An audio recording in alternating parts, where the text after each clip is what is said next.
I'm delighted to be in North Dakota, a state where really you're at the forefront of a new energy revolution. Oil and natural gas production is up significantly in the last decade. Our oil imports have literally, frankly, been cut in half. That's something that nobody thought was going to be happening really for a very, very long time. But all of this occurred in spite of a massive new bureaucratic and political barriers. President Obama has done everything he can to get in the way of American energy for whatever reason. He's made life much more difficult for North Dakota as costly regulation, and I mean serious regulation, makes it harder and harder to turn a profit. If crooked Hillary Clinton is in charge, things will get much worse, believe me. You've seen it. All you have to do is follow her career. She'll shut down energy production across this country. And by the way, she'll also, unrelated, abolish the Second Amendment. And we're not going to let that happen. If President Obama wanted to weaken America, he couldn't have done a better job.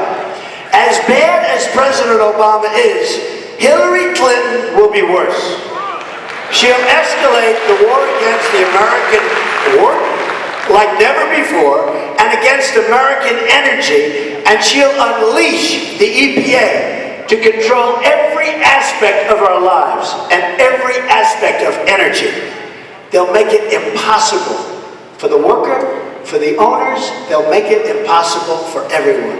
She declared that we've got to move away from coal and all of the other fossil fuels. That's a quote. We've got to move away from coal, quote, and all of the other fossil fuels, locking away trillions in American wealth. In March, Hillary Clinton said, by the time we get through all of my conditions, I guarantee, I do not think there will be many places in America where fracking will continue to take place. What are we doing? Why are we even thinking? What are we doing? Let's just vote her out. I don't know if she's going to get to run anyway, what I'm saying. You know. It's not like the run against her.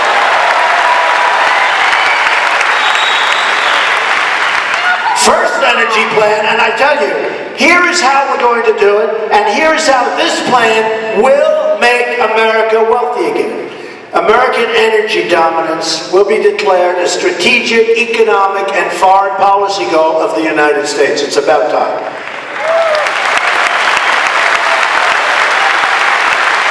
America has 1.5 times as much oil as the combined proven resource, listen to this, as the combined proven resources of all OPEC countries. Think of that. We have more natural gas than Russia, Iran, Qatar, Saudi Arabia combined. We have 3 times more coal than Russia.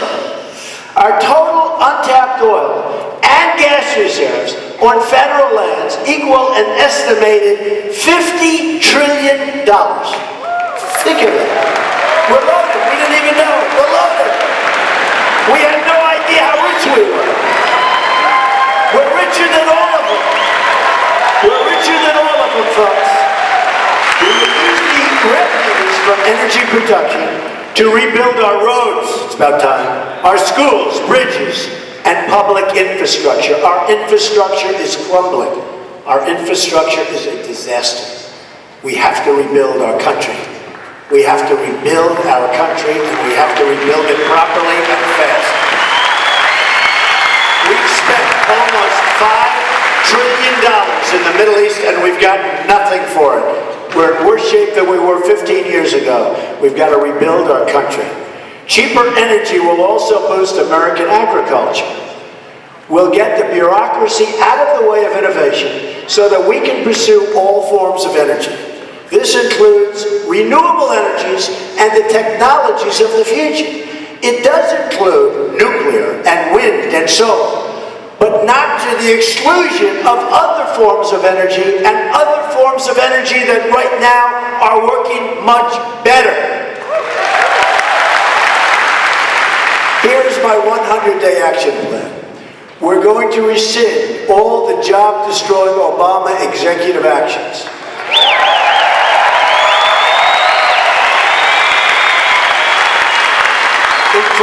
climate action plan, and the waters of the United States rule. Okay, remember that.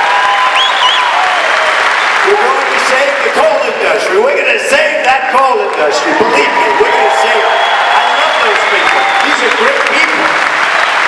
So we're going to save the coal industry and other industries threatened by Clinton's extremist agenda. And it is indeed an extremist agenda, perhaps even worse than Obama. I'm going to ask TransCanada to renew its permit application for the Keystone Pipeline.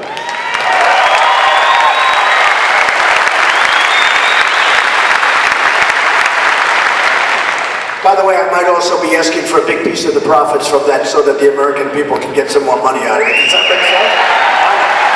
Why not? We're making it possible. Let's take a piece of the action for you folks. You know, lower your taxes a little bit more, it would be something. Without us, they can't do it. So it sounds like it makes a lot of sense to me. We're going to lift moratoriums on energy production in federal areas. We're going to revoke policies that impose unwarranted restrictions on new drilling technologies. These technologies create millions of jobs with a smaller footprint than ever before. We're going to cancel the Paris Climate Agreement and stop. Unbelievable. And stop all payments of the United States tax dollars to UN global warming programs.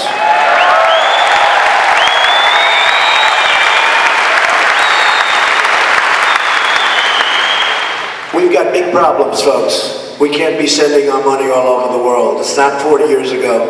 It's not 20 years ago. We've got a lot of problems. We're going to cherish our dollar, we're going to take care of our dollar, and we're going to keep our money, and we're going to keep our jobs here, and we're going to bring jobs back. Okay, remember that. Policy decisions will be public and very, very transparent. They won't be made on Hillary's private email account, which is turning out to be a total disaster. By the way, a disaster for our country beyond Hillary, a disaster for our country that she do such a thing. We're going to do all of this while taking proper regard for rational environmental concerns. We're going to conserve our beautiful natural habitats, reserve and so important. We're going to take care of those habitats, we're going to take care of our reserves, and we're going to take such great care of our resources so vital.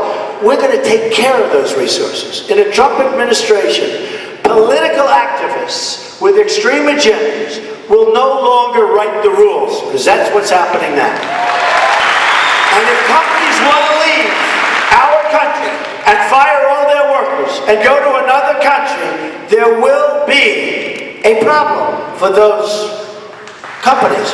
There will be consequences. There will be consequences. And when they hear about the consequences, you know what they're going to do? They're going to say, Mr. President, we've decided not to move. Okay? That's what's going to happen. It's as simple as that. There's one more thing we must do to make America wealthy again. And you have to be wealthy in order to be great. I'm sorry to say it. Build the wall. We'll build the wall.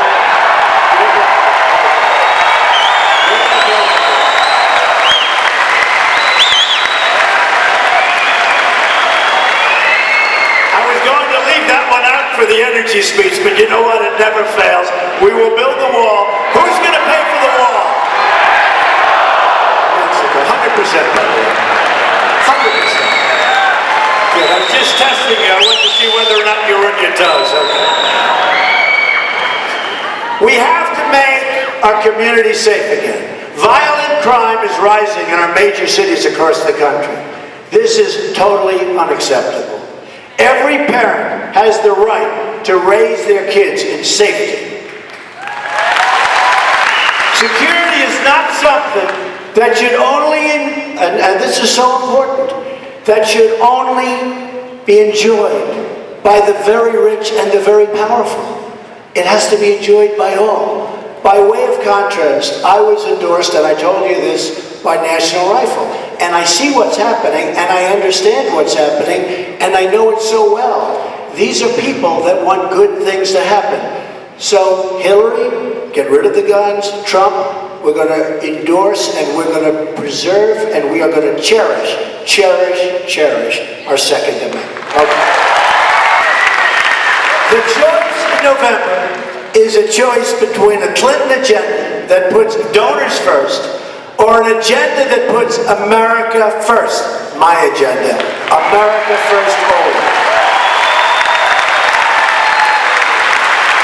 It's a choice between a Clinton government of, by, and for the powerful, and a return to government of, by, and for the people.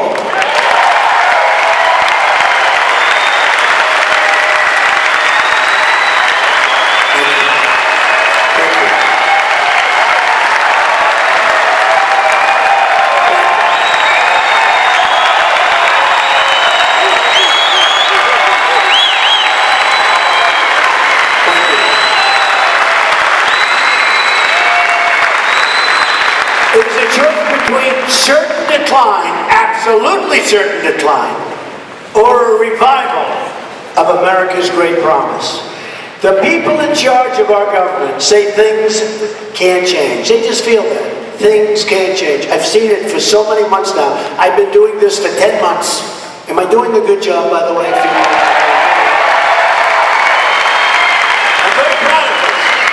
Spent about $55 million of my own money, but look at this. I spent less than anybody else, and I have the best, I won, right? So, I spent less. I beat him by a lot. Isn't that what you want for your president for at least a little while?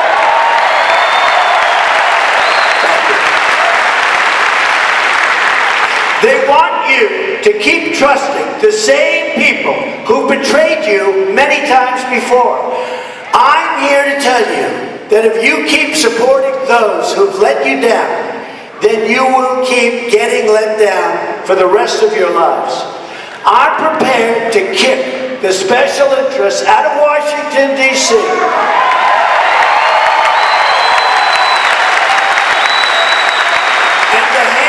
their seat of power over to you. I will do that too. I actually look forward to doing it. And it's about time. Together, we will put the American people first again. It's been a long time. We will make our communities wealthy again. We will make our cities safe again. We will make our country strong again.